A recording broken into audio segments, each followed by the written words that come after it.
Chers frères et sœurs en Christ, chers amis, c'est une joie de vous accueillir ce matin dans notre paroisse de Saint-Saphorin, Chèvre, Puydou et Riva pour ce culte qui s'annonce riche en émotions, comme vous le savez, dans des circonstances un peu particulières.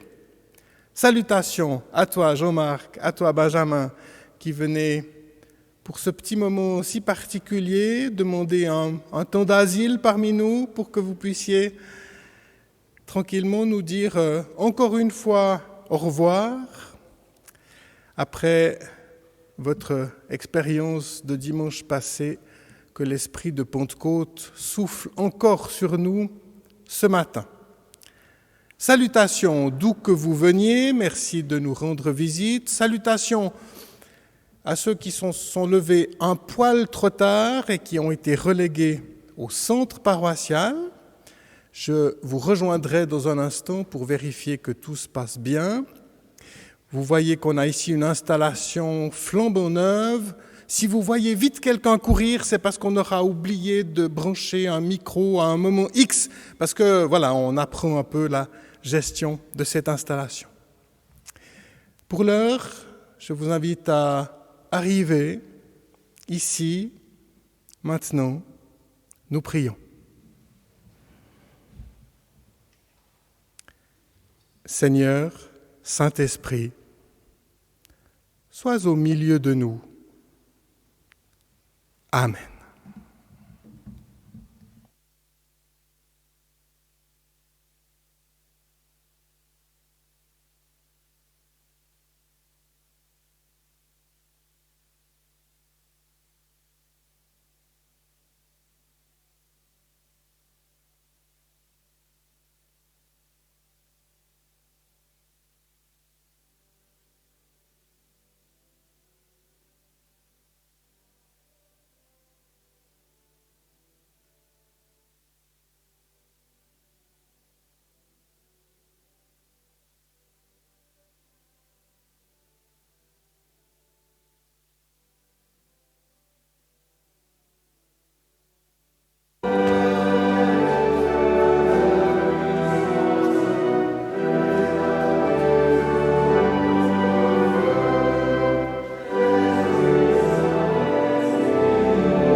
Nous dialoguons maintenant le psaume qui se trouve sur votre feuillet, le psaume 147, dans une version moderne du pasteur Christian V.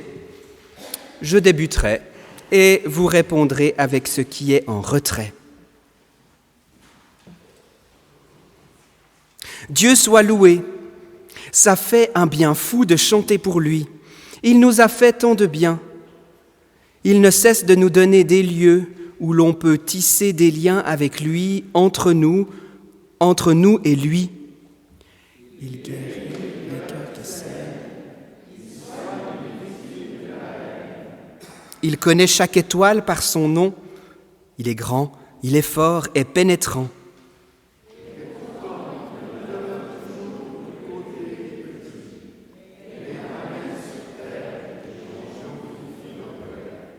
Alors sortez vos instruments de musique et jouez un hymne en son honneur.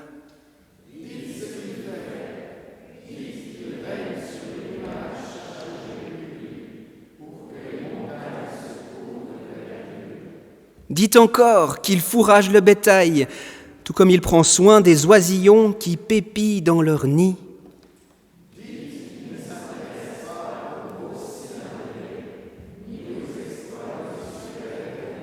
Mais qu'il se soucie de ceux qui construisent leur vie en accord avec lui et qui comptent sur son amour.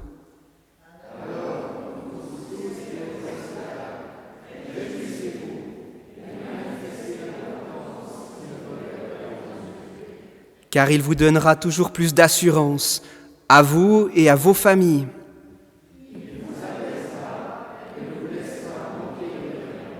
Sa parole parcourt la terre plus vite encore que la lumière.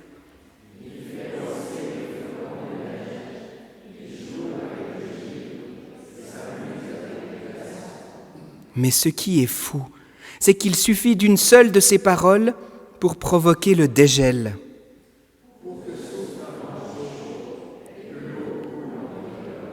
Et ce qui est encore plus fou, c'est qu'il nous a fait connaître sa volonté en exclusivité. Amen. Une flamme en moi, nous pouvons nous lever pour le chanter.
C'est le jour de la Pentecôte. Les croyants sont réunis. Tous ensemble. Tous ensemble. Tout à coup, vint du ciel. un bruit, Et des flammes comme des langues. qui se posent sur chacun d'eux.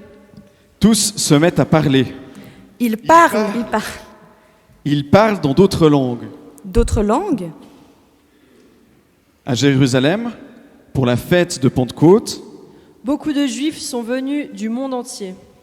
Quand ils entendent le bruit, Ils se rassemblent. ils sont très étonnés. Comment? Mais ces gens sont des Galiléens. pourtant, on comprend ce qu'ils disent. Je les comprends, pourtant je suis parthe. Moi, je suis de Mésopotamie. Moi, je suis de Cappadoce. Tout homme qui fera appel au Seigneur sera sauvé. Moi, je suis de la province d'Asie. Moi, d'Égypte. Moi, de Libye. Tout homme qui fera appel au Seigneur sera sauvé. Je viens d'Arabie. Moi, de Crète. Moi, de Rome. Tout homme qui fera appel au Seigneur sera sauvé. Qu'est-ce que ça veut dire? Ils ont trop bu. Mais non, il n'est que 9 heures du matin. Alors? Alors, Alors? qu'est-ce que ça veut dire?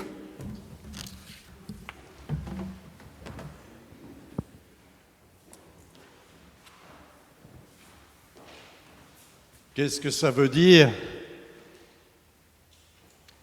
Pour le comprendre, pour le découvrir, c'est à la Bible qu'il faut se référer et au texte qui raconte cet événement de Pentecôte.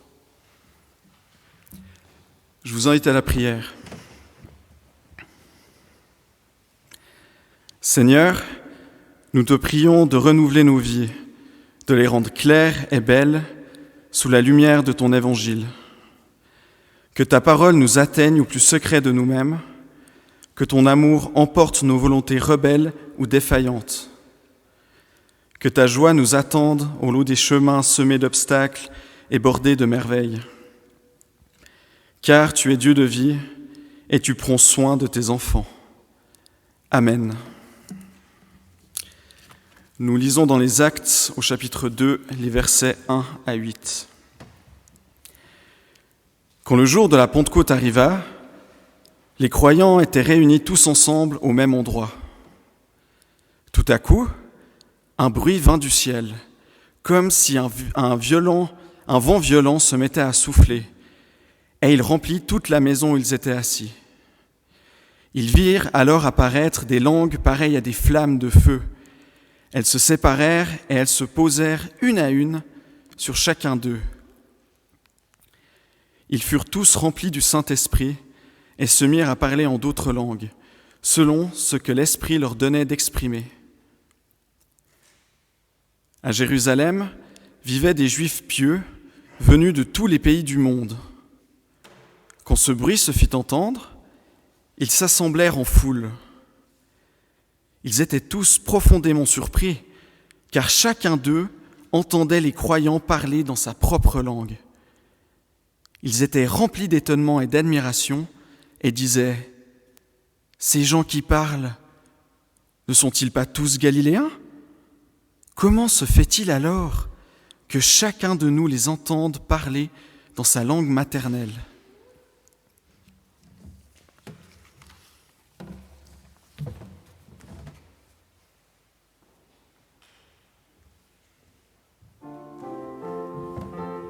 Ô ma joie et mon espérance, nous nous levons.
Alors, ça y est, Benjamin, nous voici arrivés presque à notre dernier culte ensemble.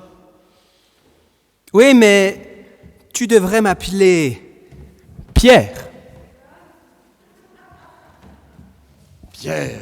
Mais comment ça? Tu t'appelles Pierre maintenant? Ah ben, c'est nouveau, hein, ça. Mais non, pas du tout. Je fais partie de la grande famille qui, depuis 20 siècles, bâtit et construit de pierre en fils. Si tu lisais la Bible, de temps en temps, tu connaîtrais ce passage où Jésus dit à Pierre, son apôtre, « Tu es Pierre, et sur cette pierre, je vais construire mon église. » Oui, Pierre. Ça y est. Voilà qui se prend pour le chef des apôtres maintenant. Non, mais ça va pas, le caillou. Mais non, mais Pierre, c'est pas seulement moi, c'est nous, c'est toi, c'est moi, c'est vous, c'est nous tous en fait. Nous sommes tous les pierres d'une même construction, d'une même famille. Oh, alors si c'est une histoire de famille, alors là, on n'en a pas fini avec les complications. Non, parce que moi, j'avais aussi un grand-Pierre, un grand-Pierre, qui avait une grande barbe blanche. Non, mais bon, s'il te plaît, ne m'interromps pas, sinon je perds le fil. Ce que je voulais dire à tout le monde ce matin, c'est que j'ai reçu en courrier express via FedEx Spiritus une demande pour vous. Je vous la lis. Église régionale, rassemblant au-delà des différences paroissiales, cherche Pierre pour construire une maison commune. Signé Dieu. C'est bien certain de la signature, c'est pas Bernard Nicot. Mais non, c'est pour construire la communauté de l'Église dans notre région. Alors je me suis dit que j'allais venir ce matin avec ce verset pour vous encourager. Tu es Pierre, et sur cette pierre, je vais construire mon Église. Oui, construire l'Église, c'est pas si simple, hein.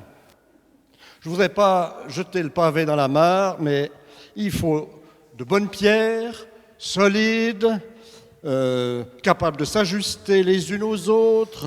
Ouais. Pour que ça dure, il faut des pierres manantes, et vivantes en plus. Non, remarque, c'est un beau défi quand même.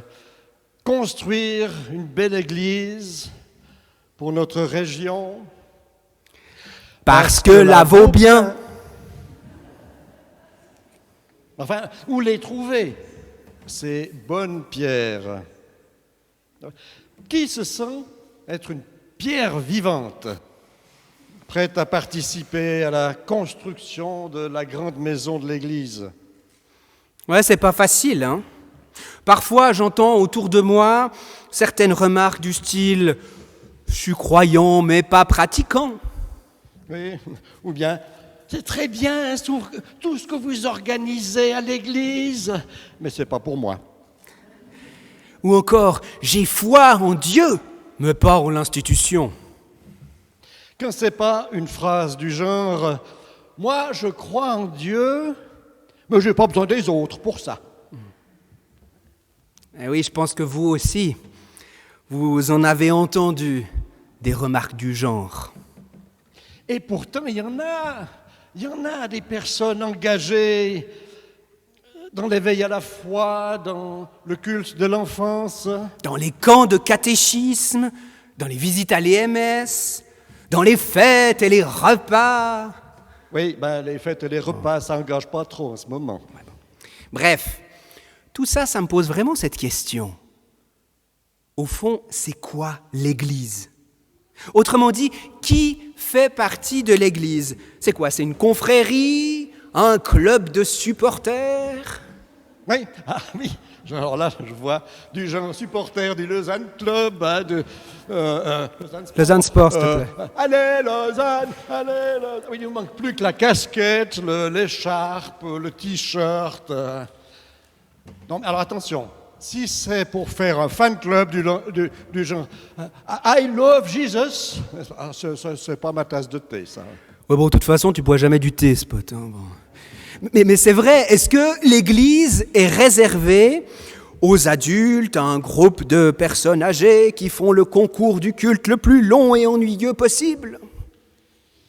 Ou bien un collectif de crowdfunding qui taupe les paroissiens en faisant des collectes à chaque occasion? D'où ma question, c'est quoi l'Église?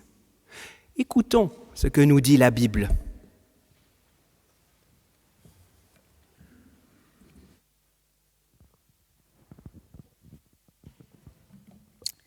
Nous lisons la première lettre de Pierre au chapitre 2, les versets 4 à 8. « Approchez-vous du Seigneur, la pierre vivante, rejetée par les hommes, mais choisie et jugée précieuse par Dieu. Prenez place, vous aussi, comme des pierres vivantes dans la construction du temple spirituel. Vous y formerez un groupe de prêtres consacrés à Dieu. Vous lui offrirez des sacrifices spirituels qui lui seront agréables par Jésus-Christ. Car voici ce qui est dit dans l'Écriture. J'ai choisi une précieuse pierre que je vais placer comme une pierre d'angle en Sion.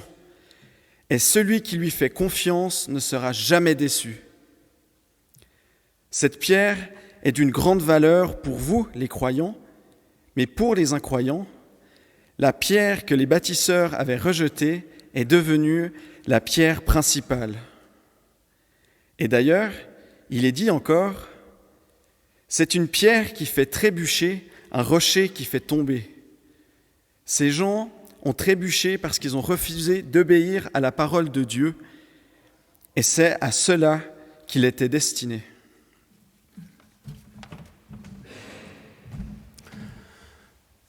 La première épître de Pierre que nous venons d'entendre nous donne des pistes de réflexion.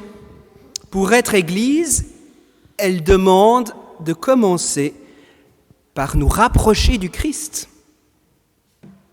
Eh oui, tout commence par là au fond, par la rencontre avec le Christ, par un désir de s'approcher de lui au travers de partage, de réflexion, de prière. Et puis, deuxième étape, Pierre nous invite à entrer dans la construction de la maison, habitée par l'Esprit, comme des pierres vivantes, constituer une sainte communauté qui rend grâce, qui dit merci à Dieu pour tous ces bienfaits qu'il nous octroie. Oui, mais être une pierre vivante, ça veut dire quoi, au juste? Ah, moi j'aime cet oxymore. De quoi? D'abord, pourquoi mort? On a dit qu'on veut du vivant. Mais non, mais un oxymore, c'est une figure de style qui rapproche deux mots contraires. Ici, on met ensemble, d'un côté, la pierre, un objet statique, froid, avec ses aspérités, ses imperfections, associé à la vie, au mouvement, à la couleur. Mais l'Église, est-ce qu'elle n'est pas davantage pierre que vivante, plus institution que communauté, plus tradition qu'innovation? Elle est les deux. Justement, c'est à nous, en pierre vivante, de la construire toujours à nouveau, avec notre vie, notre dynamisme, notre créativité, mais aussi dans la fidélité à ce qui s'est fait dans le passé, à l'histoire de nos ancêtres. Être pierre vivante, c'est peut-être bien offrir ses qualités, ses talents à l'Église, c'est partager ses richesses, c'est se mettre au service des autres et de Dieu. Et j'ai envie de dire, il n'y a pas d'âge pour cela. Rappelez-vous, frère Roger, quand il avait 25 ans, il a fondé la communauté de Thésée. Il a posé la première pierre. À 25 ans seulement, un lieu où des générations et des générations de jeunes vont aller ensuite en pèlerinage, se ressourcer. Certains d'entre vous l'ont fait d'ailleurs ici. Et puis un autre exemple, encore plus près de nous, ce sont tous ces jeunes qui, entre 1949 et 1953, ont posé, l'une après l'autre, les pierres de Crébérard, la maison de l'Église et du pays. Des milliers de jeunes Vaudois qui ont bâti ce lieu spirituel au cœur de notre région de Lavaux. C'est vrai qu'il n'y a pas d'âge pour servir Dieu. Et puis prendre conscience que je suis pierre vivante, c'est faire d'une pierre deux coups. Oh, bravo, bravo. Non mais tes jeux de mots, hein, vraiment, ça devient de pierre en pierre. Non mais d'abord, ça nous redit le message fondamental de la Bible. Tu as du prix à mes yeux. Je t'aime, nous dit Dieu. Chacune et chacun, nous avons notre place, avec nos qualités, nos défauts, avec notre élan de vie aussi. Nous avons notre place entièrement dans la construction de la maison de l'Église. Quelle que soit notre foi, nos doutes, notre cheminement, tant que nous avons ce désir de nous approcher du Christ. Ensuite, si nous sommes des pierres vivantes, ça veut dire aussi que nous ne pouvons pas vivre seuls, parce qu'une maison ne peut pas être faite d'une seule pierre. Nous avons besoin des autres pour former une communauté. D'ailleurs, cet aspect collectif du christianisme dans notre société si individualiste, c'est assez pervers de nos jours. Être chrétien, dire l'importance d'être ensemble, attacher à une tradition, chacun à notre manière, mais marchant ensemble dans la direction de Dieu. Enfin, le texte biblique le dit bien. La maison, l'Église donc, est habitée par l'Esprit. En ce temps de Pentecôte, nous nous souvenons du don de l'Esprit Saint aux apôtres, signe de la présence de Dieu à nos côtés et en nous. En ce jour qui était à marquer d'une pierre blanche, nous réaffirmons que sans l'Esprit, nous ne pouvons rien. Oui, c'est vrai, si nous ne nous en remettons pas à Dieu, si nous n'écoutons pas sa parole, si nous ne nous laissons pas guider par l'Esprit, alors la maison, elle risque bien d'être sans vie. C'est pas la peine de construire un tas de cailloux. Ainsi, l'Église, c'est le rassemblement des pierres vivantes qui, ensemble, forment la maison de l'Esprit. Et pas seulement au culte le dimanche matin, d'ailleurs. Ça peut être en camp de catéchisme, en EMS, dans les groupes de réflexion, de prière. Oui, sur notre lieu de travail, notre lieu d'études, à l'armée, à la protection civile, dans notre engagement citoyen, dans notre lieu de vie. C'est une manière d'être, enfin. L'Église, cette communauté sainte qui rend grâce à Dieu, elle est multicolore. Elle a besoin de toi, de toi, de toi. Comme le dit le Christ, tu es pierre, et sur cette pierre, je vais construire mon Église. C'est ça qui a tout lancé. Oui, c'est une sorte de lance-pierre, quoi. Si tu veux. En tout cas, ces mots du Christ aux disciples Pierre s'adressent aujourd'hui à toi, à toi, à toi, à chacun de nous rassemblés ici. L'Église a besoin de toi, de ta vie, de ton élan, de ta créativité, de tes idées. Elle a besoin des jeunes et de leur fantaisie. Et de l'élan des adultes, et de leurs compétences, leur expérience, et de l'espérance des personnes qui sont dans la souffrance aussi, et de tant d'autres élans. L'Église, c'est toi, c'est moi, c'est nous, avec tout ce que nous sommes. Et pour ça, il n'y a pas besoin d'être parfait. Ben non. Le parfait n'existe qu'en tube. Ça, c'est fait. Ça, c'est fait. Bon, l'essentiel, chers amis, c'est que nous devenions des bâtisseurs. Alors vous aussi, Vous êtes des pierres, comme moi.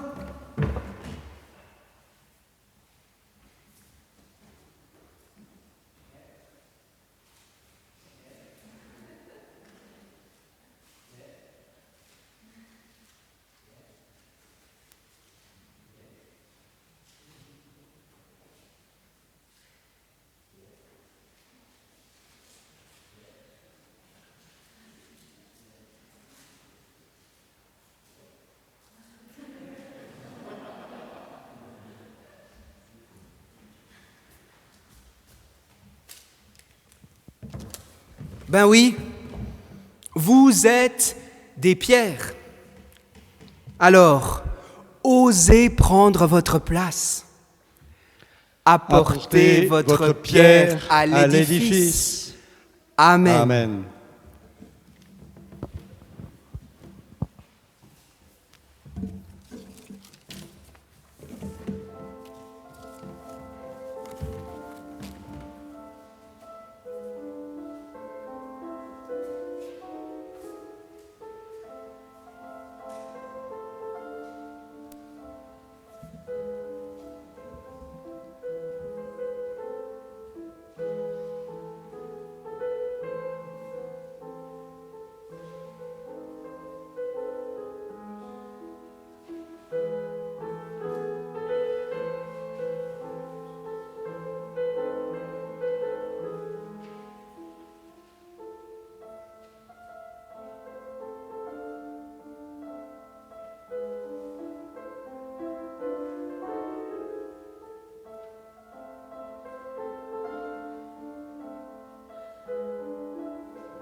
Dans la confiance et l'espérance, nous pouvons présenter à Dieu nos demandes et pour cela, nous redonnons la parole à Guillaume de Rame, notre nouvel animateur régional de catéchisme et jeunesse.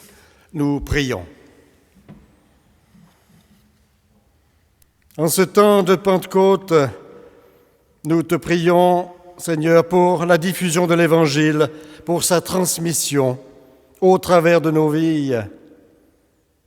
Aide-nous dans notre société en perte de repères à partager ce que nous avons reçu, nos valeurs, nos convictions. Aide-nous à être ces pierres vivantes ancrées en toi. Nous te prions pour notre Église, toujours en construction. Permets qu'elle soit un ferment de lien et d'unité entre les différentes tranches d'âge. Permets-nous de vivre réellement en communion les uns avec les autres, malgré nos différences. Nous te prions pour notre région de Lavaux, qu'elle soit unie et vivante en toi. Nous te disons merci. Merci pour les femmes et les hommes, jeunes et moins jeunes, qui prennent des engagements. Nous te remettons les paroissiens, les conseillers de paroisse, les responsables régionaux. Nous te prions pour les diacres et les ministres et pour toute personne qui s'engage pour donner de soi-même à la suite du Christ. Accompagne chacune et chacun dans son cheminement, dans ses joies, ses questionnements aussi.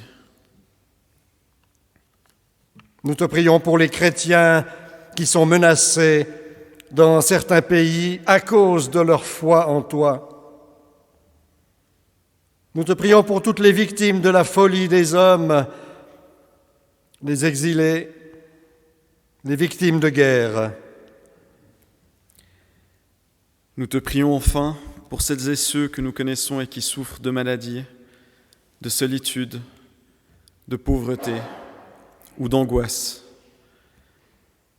Nous les nommons dans le secret de notre cœur.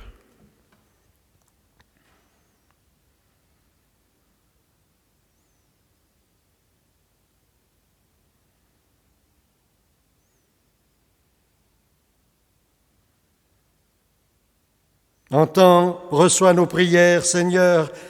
Nous te le demandons avec confiance, au nom du Christ. Amen. C'est au chant numéro 35-20 que nous allons chanter maintenant. Strophe 1, 2, 3 de ce 35-20. Un chant que nous avons beaucoup aimé chanter pendant nos camps. Alors chantons-le debout.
en voyant ces photos, j'ai pensé à des pierres, alors je vous le dis puisqu'il a été question de pierres aujourd'hui, mais à ces pierres petites dont on fait des mosaïques.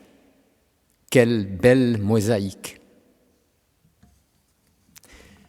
Nous avons eu de la chance d'avoir pu bénéficier d'un fort engagement de la part de deux personnes aussi remarquablement complémentaires. Avec Benjamin, nous avons eu un meneur, bouillonnant d'idées, avec un côté grand frère ou chef scout, capable d'emmener une équipe jusqu'à Madagascar. Avec Jean-Marc, nous avons eu un formateur, un organisateur qui mettait au service des jeunes une solidité et un sérieux qu'étonnamment beaucoup appréciaient. Il faut dire que le sérieux était sérieusement tempéré par un humour et un côté pince sans rire qui aidaient à faire passer des choses pas forcément drôles, mais nécessaires. Benjamin a débuté dans son ministère en ayant des activités auprès des jeunes et il s'y est consacré avec l'enthousiasme propre à son âge. Changeant de poste, il souhaite relever de nouveaux défis. Tandis que Jean-Marc est venu sur le tard à des activités auprès de la jeunesse et s'y est consacré corps et âme jusqu'au moment de la retraite. Ma trajectoire personnelle ressemble plutôt à celle de Benjamin et les activités auprès des jeunes font partie de souvenirs de plus en plus lointains. J'ai eu toutefois l'occasion d'une modeste collaboration avec Jean-Marc pour la préparation d'un week-end confiance. Préparation toute pratique, puisqu'il s'agissait d'aller ensemble acheter des victuailles et de les amener au chalet où se déroulait le week-end. J'en suis revenu avec une anecdote que je me dois de vous raconter aujourd'hui, tant elle décrit le type d'humour de Jean-Marc. Nous nous sommes arrêtés dans un supermarché de Cossonay et tandis que nous hésitions devant les étalages, une dame interpelle Jean-Marc, convaincu qu'avec sa cravate, il ne pouvait qu'être chef de rayon. La conversation s'engage. « Pouvez-vous me dire où je peux trouver des pincettes pour suspendre le linge ?» « Aucune idée, chère madame, je vous suggère d'utiliser un GPS. » Mais voyant que la dame était près de suffoquer d'indignation, en imaginant qu'un employé du magasin se payait sa tête, il ajoute avec le même détachement et le même sourire « Je ne suis qu'un pauvre client égaré comme vous », ce qui a immédiatement détendu l'atmosphère. Fin de l'anecdote. Si j'ai évoqué la remarquable complémentarité entre Jean-Marc et Benjamin, il y a un domaine où, hélas pour nous, ils ne sont pas complémentaires, c'est que tous les deux s'en vont. Et c'est pour nous l'occasion de leur adresser un chaleureux merci et de leur souhaiter le meilleur pour la suite. De souhaiter le meilleur aussi à Guillaume de Rame, un jeune de la région que vous venez de voir, et grâce à qui nous en sommes convaincus, il y aura un prolongement, une suite, au travail engagé par Jean-Marc et Benjamin. Et encore un merci particulier à Jean-Marc pour son engagement au sein du Conseil régional et comme coordinateur ad intérim, une tâche qu'il a prise particulièrement à cœur, quand bien même il n'a pas bénéficié d'une décharge pour cela. Nous avons eu de la chance, disais-je, ou plutôt, nous avons pu éprouver la bienveillance de notre Seigneur. Puisse-t-elle continuer de nous accompagner les uns et les autres dans les jours qui viennent. Encore merci.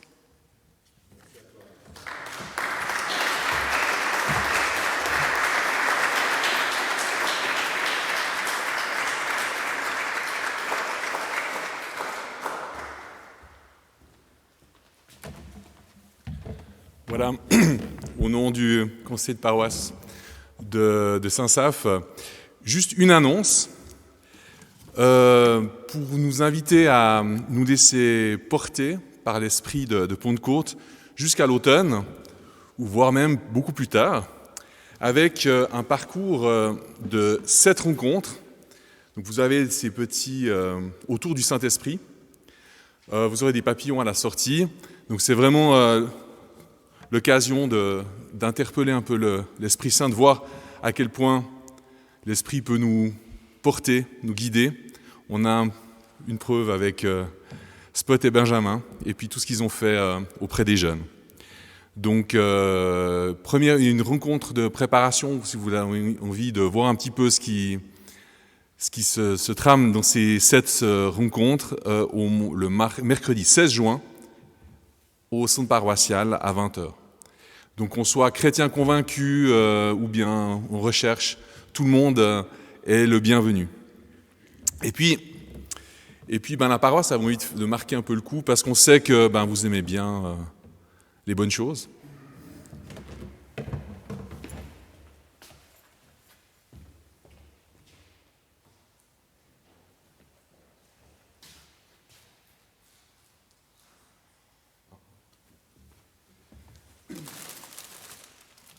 Et puis un petit cadeau avec des produits locaux.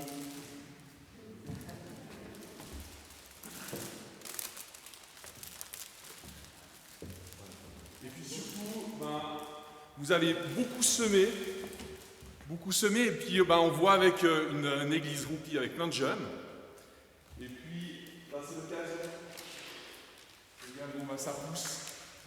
Donc ça sera de vous occuper aussi de vous souvenir un peu de votre travail avec les plombs de main et de la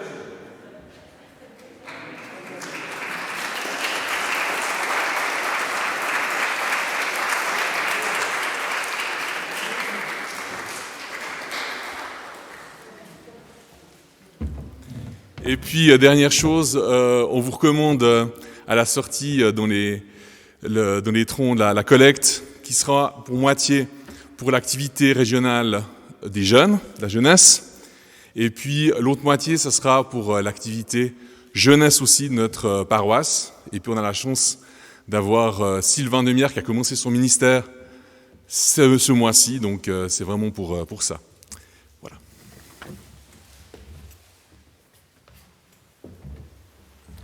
Grand merci pour toutes ces bonnes paroles, pour ces cadeaux. Merci à la paroisse. C'est très bien joué parce que j'avais justement l'intention de commencer bientôt un potager. Ce sera un spotager. Et merci pour ces tomates, j'en rougis déjà. Le culte auquel nous avons participé était limité encore en nombre de présences possibles. Alors, une certaine quantité de gens, je ne sais pas combien il y a de personnes dans l'autre salle, je les salue, j'espère les voir tout à l'heure en sortant, mais peut-être que d'autres personnes sont déçues d'avoir pu voir le culte. Alors on va voir comment on s'organise, s'il est possible de le mettre en ligne. Je crois qu'il a pu être enregistré sur nos chaînes YouTube avec un lien sur le site régional. Donc dites-le si quelqu'un regrette d'avoir pas pu voir le culte. Je signale aux représentants de l'Utri présents que pour ce qui concerne les adieux paroissiaux de Claire Dominique Rapin et moi-même, ce sera le 27 juin, un culte au vert si tout va bien, peut-être au gris si on doit avoir du mauvais temps. Tout cela sera annoncé sur le site internet paroissial. Alors malheureusement, pas moyen de faire tout à l'heure un petit moment d'apéritif, un moment convivial, comme on aurait souhaité le faire avec Benjamin. Nous avons toujours encore l'interdiction générale de cacahuètes. Donc, nous ne pourrons pas bénéficier du seul et meilleur désinfectant qui soit notre bon vin de Lavaux. Ma foi, ce sera peut-être pour une fois ultérieurement. Je vous recommande encore une fois l'offrande à la sortie et puis aussi vous demande de respecter les règles, sortir à distance les uns des autres, ne pas faire des attroupements de longue durée sur la place. Sinon, ce sont les deux organisateurs, le président du culte, qui finissent en prison. Merci d'avoir été là. Je donne la parole encore à Benjamin. Oui, merci beaucoup, Spot, et merci pour cet humour qui nous rassemble, je crois, aussi avec les jeunes notamment. Moi, évidemment, j'ai beaucoup de reconnaissance pour tout ce que nous avons vécu, toute cette belle mosaïque dont parlait le président du conseil régional, Jean-Luc. Merci aussi pour tes paroles, Jean-Luc, du fond du cœur. Moi, j'avais juste envie de vous donner quelques nouvelles pour la suite, parce que peut-être vous l'avez vu, peut-être pas encore, mais je peux enfin en parler, c'est officiel. Donc depuis le 1er septembre, je vais occuper un nouveau poste qui sera un ministère pastoral sur Lausanne, divisé en demi-temps. Oui, c'est comme un match de foot, il y a demi-temps. L'un pour la coordination de la région Lausanne et Palinges, donc plutôt un poste à responsabilité. Et l'autre, avec plein de défis, vraiment dans une région d'église pas toute simple, sinistrée un petit peu, on peut même dire. Et l'autre dans un poste plus créatif autour de Saint-Laurent, dans un projet du conseil synodal qui va s'appeler Église Martin Luther King Lausanne. Et je partage avec vous le rêve que j'ai de voir émerger à Lausanne une église gospel. On verra si l'Esprit souffle et nous y conduit.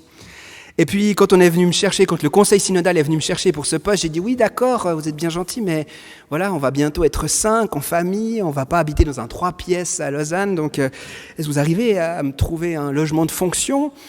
Alors après moult négociations, recherches, etc., ils sont arrivés avec une proposition qui m'a, je dois vous le confesser, ravi, puisque nous allons habiter depuis le 1er septembre avec ma femme Élie, Esther et le bébé, la cure de Lutry, que je connais un petit peu, je reviens un petit peu dans ce lieu qui est mes racines, mais je le dis très clairement, je vais arriver à Lutry en paroissien. Je serai d'abord un papa, un mari, on va s'insérer dans la vie locale évidemment, mais je ne serai pas pasteur. Il ne faudra pas venir me demander pour des cultes, des services funèbres. Voilà, désolé, je serai sur Lausanne où je serai pris par mes activités. En revanche, évidemment qu'on sera très heureux de pouvoir vivre dans cette belle région et viticole d'ailleurs, comme mon grand-père, paix à son âme, de Lavaux. Voilà, si j'avais envie de vous confier ça, comme ça, maintenant c'est officiel, vous pouvez en parler autour de vous. N'hésitez pas, puis au plaisir de se revoir à Lutry, à Lausanne ou ailleurs. Puis je vous invite à vous lever pour prier cette prière du Notre Père qui nous rassemble, les chrétiens, les pierres de la terre entière. Nous pouvons te dire, Seigneur, en communion avec les chrétiens de la terre entière, cette prière que toi-même tu nous as enseignée. Notre Père qui es aux cieux, que ton nom soit sanctifié, que ton règne vienne, que ta volonté soit faite sur la terre comme au ciel. Donne-nous aujourd'hui notre pain de ce jour.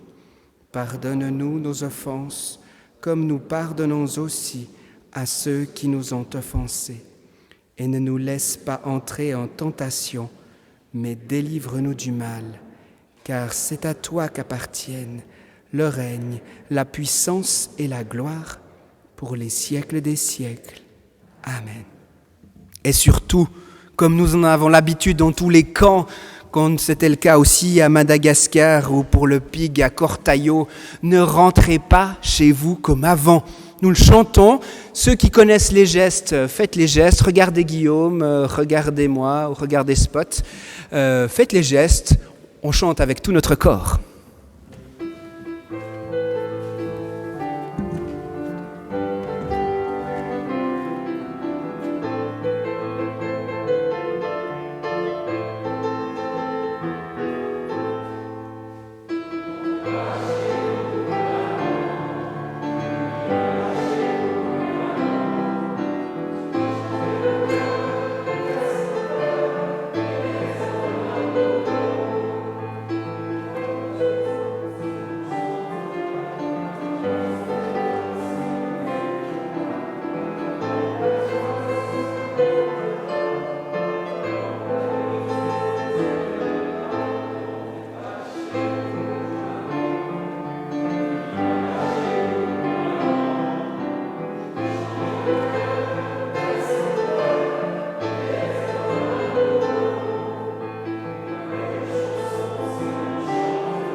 Sortez, sortez maintenant, gens de mon peuple, dit Dieu, allez prier plus loin.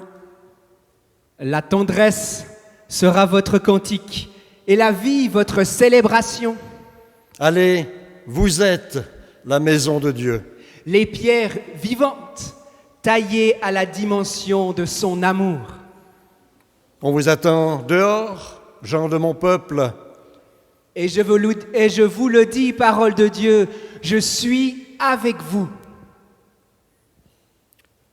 Que Dieu vous bénisse et vous garde, aujourd'hui et tous les jours de votre vie, au nom du Père, du Fils et du Saint-Esprit.